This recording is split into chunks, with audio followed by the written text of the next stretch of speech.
دولت اس چیز کا نام نہیں ہے کہ تمہارے پاس چیزیں بہت زیادہ ہوں، بلکہ دولت اصل یہ ہے کہ تمہاری خواہشات کم ہو جائیں۔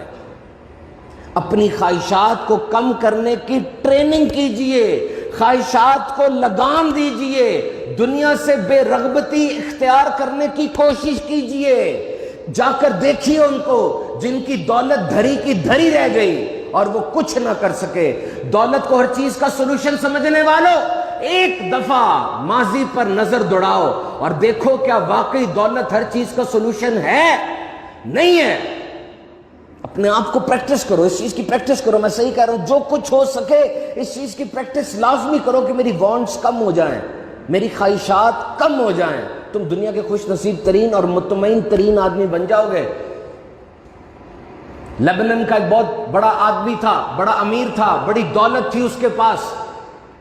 اس نے بیروت کے ساحل کے اوپر ایک جگہ دیکھی، کہا میری قبر یہاں بنے گی، مہنگی ترین جگہ ہوگی دنیا کی وہ۔ اس نے قبر کھود لی وہاں پہ اور کہا میں یہاں مروں گا، جب مروں گا تو مجھے یہاں دفنا دینا، پھر وہ ایک پلیس بن جائے گا، لوگ دیکھنے آیا کریں گے، اتنے کروڑوں لگانا، اتنے اربوں لگانا۔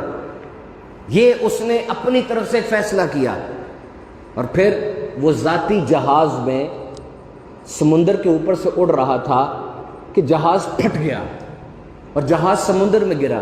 پورے جہاز کا ملبہ مل گیا، اس کی لاش نہیں ملی۔ لاکھوں ڈالر لگا دیے گئے، لاش نہیں ملی۔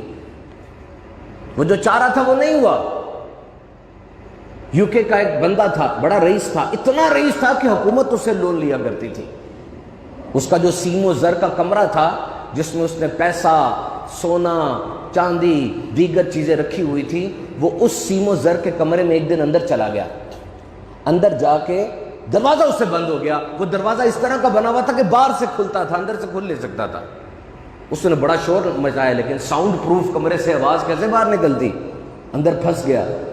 اکثر اس کی عادت تھی کہ وہ بغیر بتائے سیر سپاٹے پہ نکل جایا کرتا تھا، تو گھر والوں نے سمجھا کہ نکل گیا ہوگا، اور وہ اندر پھنسا ہوا تھا، مر رہا تھا، سسک رہا تھا۔ سونے کی اینٹیں سامنے پڑی تھی، کھا نہیں سکتا تھا، بڑے سے بڑی دولت سامنے پڑی تھی، وہ پانی کا گلاس جو جا کے فری آپ لے لیتے ہیں اس کو نہیں مل رہا تھا۔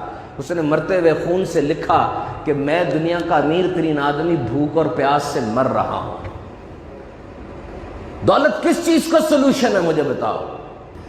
میرے آقا نے فرمایا ایک بندہ اپنی منزل پہ جانے کے لیے نکلا، منزل دور تھی، رستے میں ایک درخت آیا، وہ درخت کے نیچے پڑاؤ کرتا ہے، تھوڑی دیر کے لیے سستانے کے لیے بیٹھتا ہے، اپنی پوٹلی کھولتا ہے، کچھ اس میں سے کھانا کھاتا ہے، کچھ پانی پیتا ہے۔ اب مجھے بتائیے، اگر وہ بندہ یہ سمجھ لے کہ یہ درخت ہی اس کی منزل ہے اور اب میں منزل پہ پہنچ گیا، کیا وہ عقل مند ہوگا؟ نہیں، یہ تو ایک پڑاؤ ہے، بیچ میں ایک ٹرانزٹ ہے۔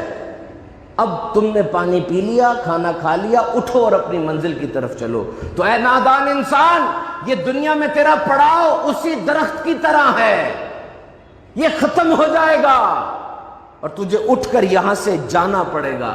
نادان ہے وہ جو اس پڑاؤ کو ہر طرح سے حتمی سمجھ لیتا ہے۔